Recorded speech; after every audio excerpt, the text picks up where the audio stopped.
दोस्तों आज हम फिर से विलियम शेक्सपियर का एक और प्ले पढ़ाएंगे जिसका नाम है द टेमिंग ऑफ स्ली। इसको लिखे हैं विलियम शेक्सपियर ने। दोस्तों इस प्ले की सेटिंग अधिकतर इटली में है। इस प्ले की शुरुआत इस तरह से होती है कि एक शराबी जो है शराब खाने में घुस जाता है। तभी वहाँ के जो मैनेजर रहते हैं कुछ दोस्तों के साथ मिलकर इसको जो है शराब खाने से बाहर फेंक देते हैं। इसका नाम रहता है क्रिस्टोफर स्लाई। क्रिस्टोफर स्लाई को शराब खाने से बाहर फेंक दिया जाता है। तब ये भिखारी जो है वहीं सो जाता है। तो इस भिखारी को शराब खाने के पास सोता हुआ देख के वहीं से एक जमींदार निकलता है। तो इस भिखारी को देखता है कि वहीं शराब खाने के पास सोया हुआ है। तो इस भिखारी की मज़े लेने के लिए इसे जो है लॉर्ड जो है इस भिखारी को अमीर आदमी बनाना चाहता है। लोगों को यकीन दिलाने के लिए इस भिखारी आदमी को वो अमीर बनाना चाहता है। इसको रईसों की कपड़ा पहनाना चाहता है। इस भिखारी आदमी को रईस बनाने के लिए वो अमीरों वाला कपड़ा पहना देता है और जो है गरीब आदमी से अमीर आदमी बना देता है। और जो है ठीक लोगों को जो है यकीन दिलाने के लिए कि ये कोई जो है गरीब आदमी नहीं है, ये अमीर आदमी है, थोड़ा पागल टाइप का हो गया है, थोड़ा शराबी और पागल टाइप का हो गया है, इसीलिए ऐसा दिख रहा है। ये वास्तव में बहुत अमीर आदमी है। वो भिखारी आदमी अपनी आइडेंटिटी भूल चुका है और पहले वो राजा जैसा था, अब जो है भिखारी बन गया है। यह शराबी भिखारी 15 साल पहले की बातों को भूल चुका है। यह एक राजा किस्म का इंसान है, ये सब लोगों को यकीन हो गया। अब जो लोग फेंके थे, अब इस शराबी की होश आती है। तो ये शराबी जब होश उड़ता है तो जो लोग इसको शराब खाने से बाहर फेंके थे और जो सेक्रेटरी फेंकी थी वो आती है और इसको उठाते हैं सब और चिल्लाने लगते हैं my Lord my Lord my Lord. अब देखिए पहले गरीब था तो उसको उठा के फेंक दिए लोग। अब जब जाने कि ये अमीर व्यक्ति है तो लगे चिल्लाने oh my Lord oh my Lord oh my Lord तो करके चिल्लाने लगे लोग, उठाने लगे लोग, इसका सेवा करने लगे लोग। तो दोस्तों इस कहानी की स्टार्टिंग होती है एक पेडुआ नाम की जगह से। अब लोग समझते हैं कि ये एक रईस आदमी है, अपनी असली आइडेंटिटी भूल चुका है, तो जो है अब पागलों की भांति रहता है, लेकिन है यह एक रईस आदमी। अब लॉर्ड का एक और आदमी जो है अपना भेष बदल के ये क्रिस्टोफर शराबी का वाइफ बन गया। अब जो भिखारी शराबी था उसे भी यकीन आ गया कि जो है मैं कोई भिखारी आदमी नहीं हूँ, मैं एक राजा आदमी हूँ जो अपने आप को भूल गया था और मैं जो है सचमुच का एक राजा आदमी हूँ, भिखारी समझने लगा। जब सारे व्यक्ति भिखारी को माय लॉर्ड करके पुकारने लगे तो भिखारी भी समझा कि जो है मैं एक रईस आदमी हूँ, मैं कुछ समय के लिए पागल हो गया था। दोस्तों इस कहानी की अब शुरुआत जो है पेडुआ नाम की जगह से होती है, जहाँ पे जो है लुसेंटियो नाम का एक लड़का, पढ़ा लिखा लड़का जो है यहाँ पे आता है। तो उसकी मुलाकात बेप्टिस्टा से होती है। तो इस बेप्टिस्टा की 2 लड़कियां रहती हैं। एक का नाम रहता है बियंका और दूसरा का नाम रहता है कैथरीन। तो बियंका के बहुत रिश्ते आते हैं लेकिन कैथरीन के रिश्ते नहीं आते हैं, क्योंकि कैथरीन बहुत मुँहफट लड़की रहती है, जिसको जो चाहे बक देती है। और जो है कैथरीन जो है बहुत ही कचकचिया लड़की रहती है, जो भी चाहे तो वो भी बक देती है, जो मन में आए तो बक देती है कैथरीन। जो भी चाहे वो भी बक देती है कैथरीन। बहुत ही झगड़ालू टाइप की लड़की रहती है। तो बैप्टिस्टा जो है वो पहले ये थी जो है अपनी बड़ी बेटी कैथरीन की शादी करता है, बाद में बियंका की शादी करने की सोचता है। इसीलिए बियंका पे जो है बहुत सारे लड़के आ रहे थे, रिश्ते आ रहे थे, सभी को मना कर देता है क्योंकि वो चाहता है कि सबसे पहले मेरी बड़ी लड़की का शादी हो कैथरीन का, उसके बाद बियंका के, इसीलिए सभी रिश्ते मना कर देता है।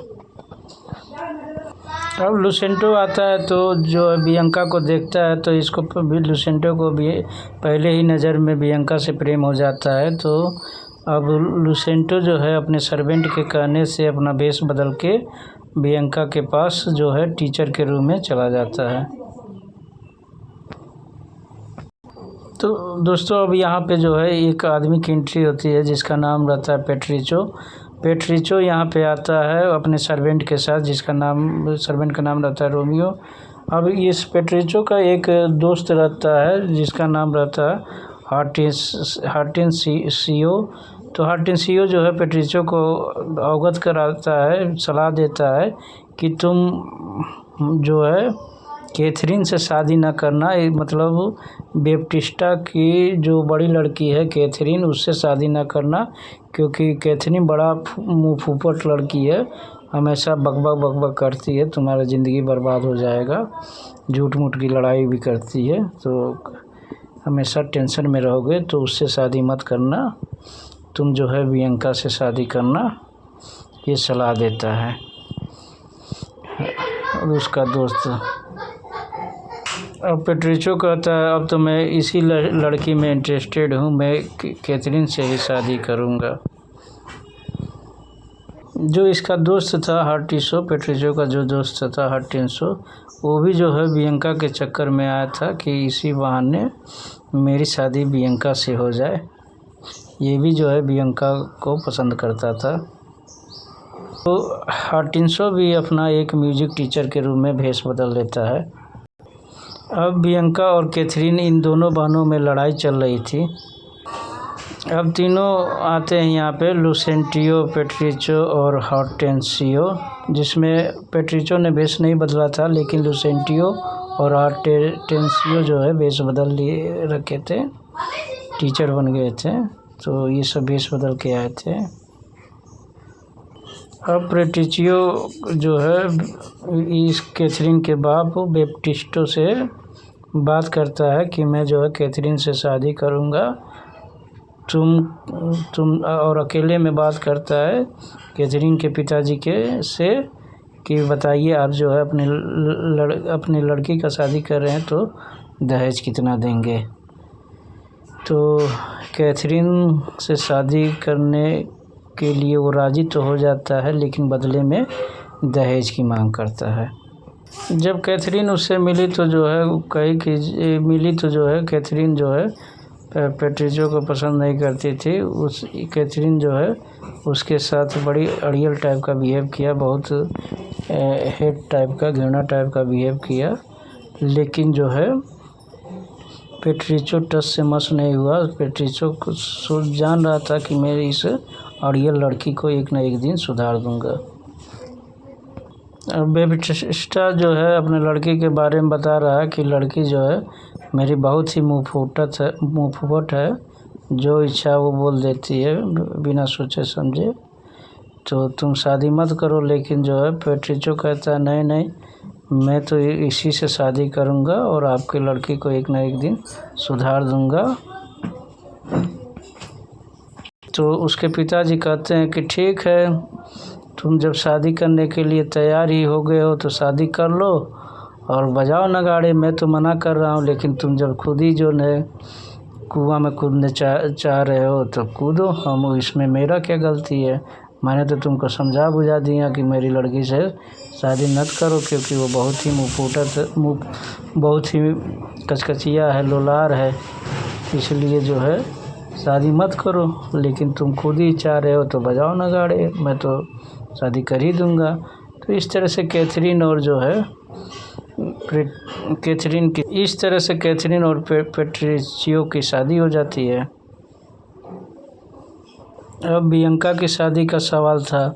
बियंका के लिए 3 लड़के तैयार थे, लुसेंसियो, हार्टेंसियो और एक और लड़का।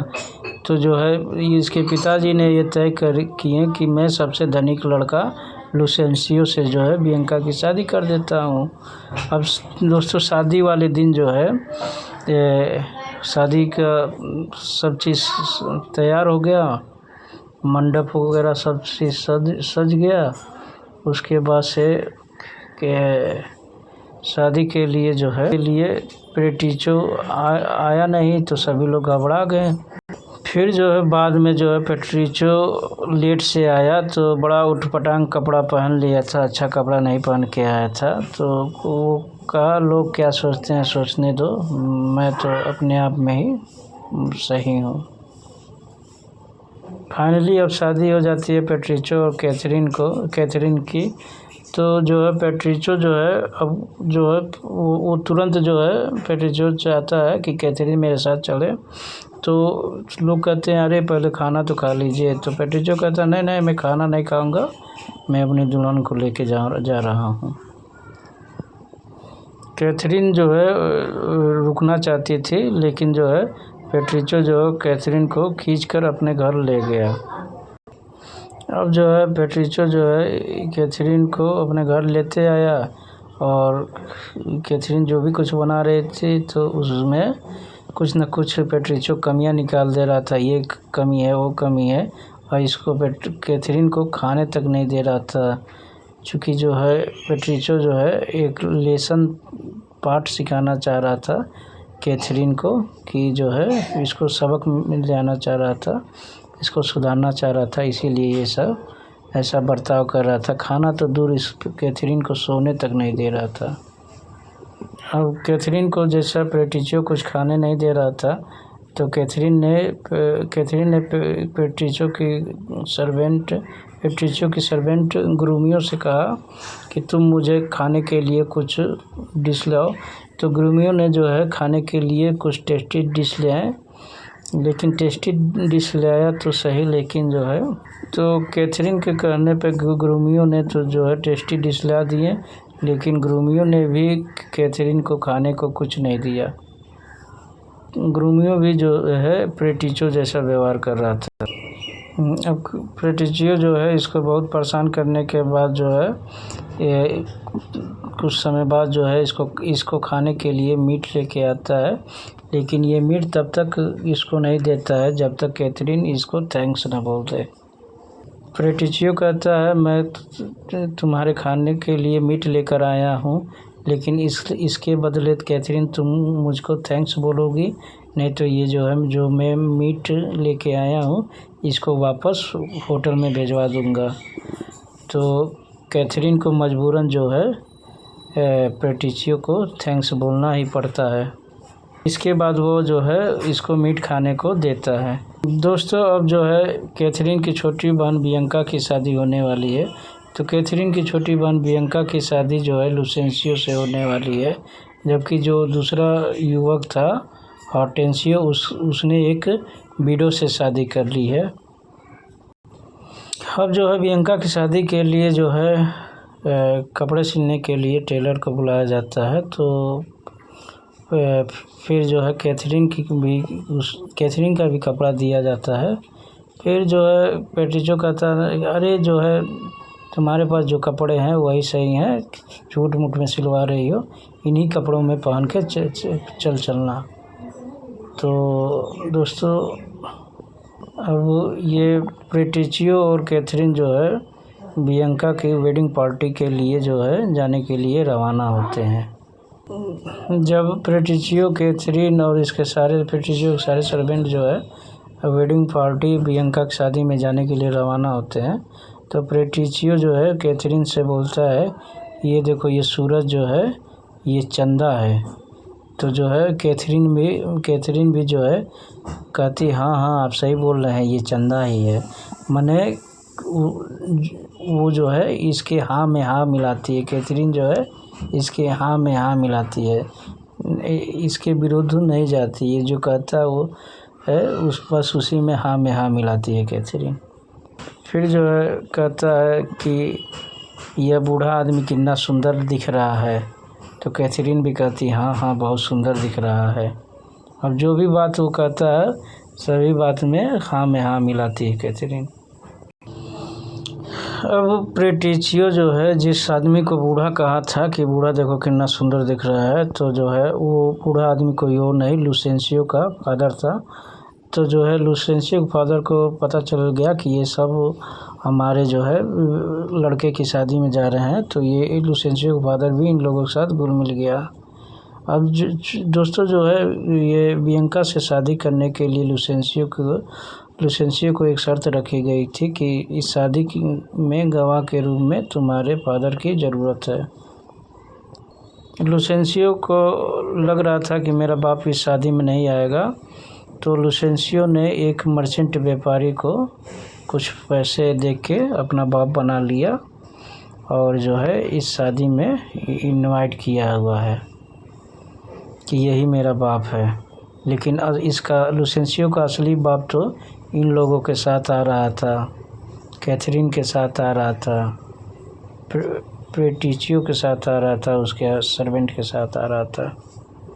अब जो है पार्टी में जो है ये जो है लुसेंसियो का असली बाप जाके देखा तो कहा कि मैं तो लुसेंसियो का बाप हूँ, ये कौन नकली भेष धारण करके आया हुआ है। तो जो है इसके असली बाप को यहाँ से धक्के मार के निकाला जा रहा था और जो है इसको जो है जेल भेजवाया जा रहा था। तभी जो है लुसेंसियो ने बात क्लियर की कि जो है हमें लगा कि पिताजी इस शादी से नाराज़ हो जाएंगे, इसीलिए मैंने आप लोगों को बताया नहीं और इनको जो है पैसे दे के अपना बाप बना कर ले आया हूँ। इस गलती के लिए सभी अपने से बड़ों से सभी से क्षमा मांगा लुसेंसियो। शुरू में बड़े लोगों ने तो खूब नाराज़ हुए कि ऐसा क्यों किए, ऐसा तुमको नहीं करना चाहिए। लेकिन फाइनली जो है बाद में जो है ये सभी गार्जियन मान गए, कहें कि ठीक है चलो शादी कर लो। तो लुसेंसियो और बियंका की शादी हो जा रही है। अब जब लुसेंसियो और बियंका की शादी चल ही रही थी तब तक जो है पार्टी के सभी लोग जो है पेट्रिचियो की मजाक बना रहे थे कि तुम्हें तो बहुत गुस्सेल पत्नी मिली हुई है, मुँहफट पत्नी मिली हुई है, ऐसा सभी लोग कह रहे थे। तो पेट्रिचियो कह रहा नहीं, तो ऐसी तो नहीं है मेरी पत्नी। अब जो है लुसेंसियो और पेट्रिचियो और हार्टेंसियो में इसी बात को लेकर शर्त लग जाती है कि चलो अब तीनों जो है हम लोग तीनों जो है अपनी अपनी पत्नी को बुला लेते हैं, जिसकी पत्नी पहले आ जाएगी वो जीत जाएगा। तो रुपये पैसे की शर्त लग गई इन तीनों मित्रों में, देखते हैं किसकी पत्नी पहले आती है। तो लुसेंसियो और हार्टेंसियो की पत्नी नहीं आती हैं, सबसे पहले पेट्रिचियो की पत्नी कैथरीन आ जाती है। पेट्रिचियो के एक बार कहने पे कैथरीन दौड़ी चली आई, तो सारे लोग इस चीज़ को देखकर हैरान हो गए कि आज तो जो है कैथरीन का अलग रूप देखने को मिला कि पेट्रिचियो के एक बार कहने पर दौड़ी चली आ रही है, पहले कितनी घमंडी लड़की थी। अब पेट्रिचियो अपनी पत्नी कैथरीन से कहता है जाओ इन दोनों को भी पत्नियों को बुला कर ले आओ। तो जो है कहती है जैसा हुजूर स्वामी, करके जो है वहाँ से चली जाती है इन दोनों की पत्नियों को भी बुलाने के लिए। तो कैथरीन जो है इन दोनों की पत्नियों को जब बुला के ले आई, उसके बाद से कैथरीन जो है इन दोनों पत्नियों को समझाने लगी। कैथरीन जो है अब लंबा स्पीच देने लग रही है कि इन दोनों को जब बुला के लाए तो अब इन दोनों को समझा रही है कि तुम्हें अपने पति का आज्ञा मानना चाहिए, तुम्हारा पति जो है एक बार बुला दे तुमको दौड़े हुए चले आना चाहिए।